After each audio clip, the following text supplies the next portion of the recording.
Hey everybody, welcome back to the printing workshop. I'm Matthew and today I'm going to show you the somewhat complicated process of removing the imaging units out of a Xerox C315.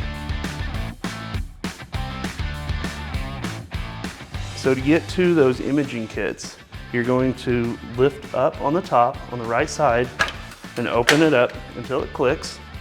And we're going to open the front cover, so grabbing both sides, lowering it, and then we're going to come over here and we're going to remove this white side cover. So to do that, there's two little green buttons, and you're going to push those green buttons in toward the machine, and that will pop that white plastic side off. Grab that white plastic side, you're going to turn it out and pull straight up, and it comes right off.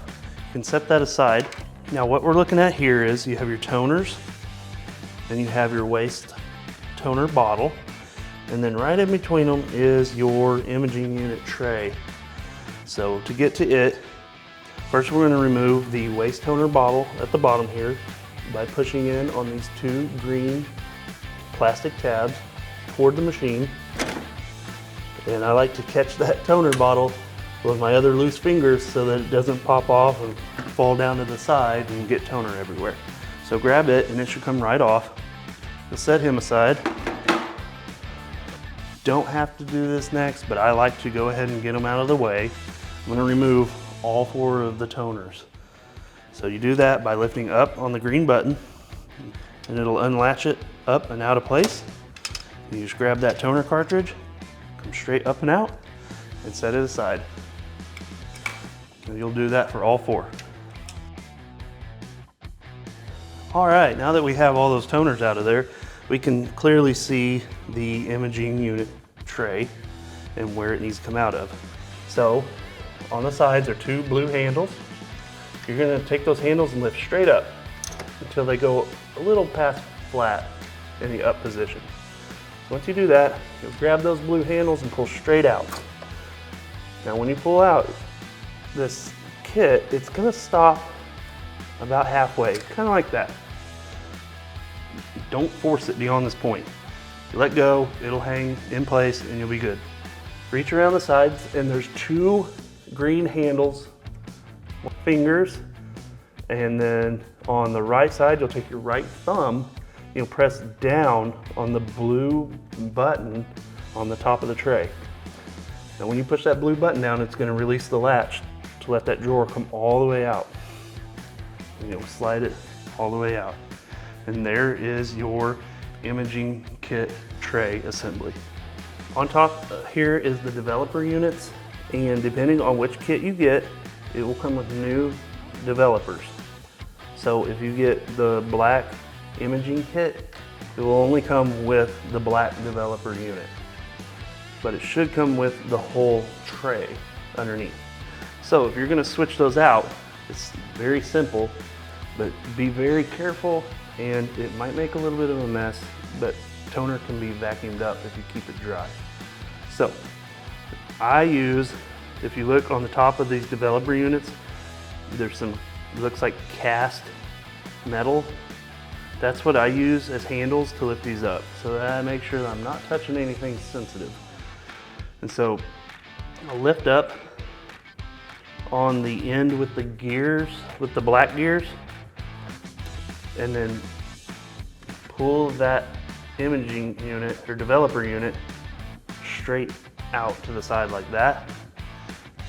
And then I'll roll it with the color up and set it aside. Now, let's say we get the black imaging kit. You're gonna remove all three of your color developer units,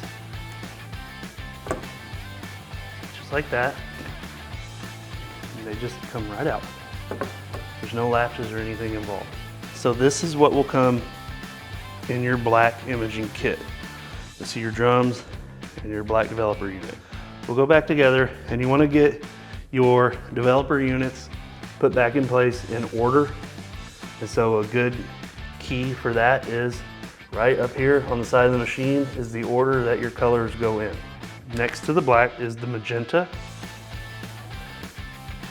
So remember, I like to grab it by those cast pieces of metal. You'll have a white gear, and the white gear goes toward where the toners were. And you'll come above it, angle in, very carefully, don't scratch that drum. And you'll just seat that developer unit right where it wants to go. Just like that, and then lower the other side in place. And once you do that, you're done with that drawer. You can put that whole tray back into the machine. So, put the tray back into the machine, and grab those green handles underneath just like we came out. Then we're gonna lift straight up, set the hooks in place where they go on that gray slide, and give that drawer a good push until you hear a click. Once you hear that little click, you can come back to the rear of the machine and push the whole assembly all the way in. And once the assembly, you'll feel it kind of fall into place. Once it does that, you're good to lower your 2 blue latches down, and that will secure that tray into place. All right, now that your imaging kit is assembled and back in the machine, we'll go ahead and throw those toner cartridges back in, and it will seat right down in this little hole. Like that. You might have to give it a little wiggle, a little bit of spring tension against that chute where that toner comes out. But it'll go down in that hole, and you just give it a good push straight down. After your toners are in place, now we'll install the waste toner bottle. Now you'll have these holes. The holes on the inside of the toner bottle go to the top and line up with the chutes coming out of the drums. I like to put my whole palm on the outside of that bottle and give a good straight push into the machine. You'll know it's right if it's nice and flush with the side. All right, after that, all your inside pieces are all done. So we're gonna put the white cover back on. It has 4 little hooks on the bottom, and those hooks sit into these 4 little spaces for it. And then you'll swing that white siding straight up until it clicks, and then that's done. After that, we're closing the front cover. Swing it up straight into place till it clicks, and the top needs to come down.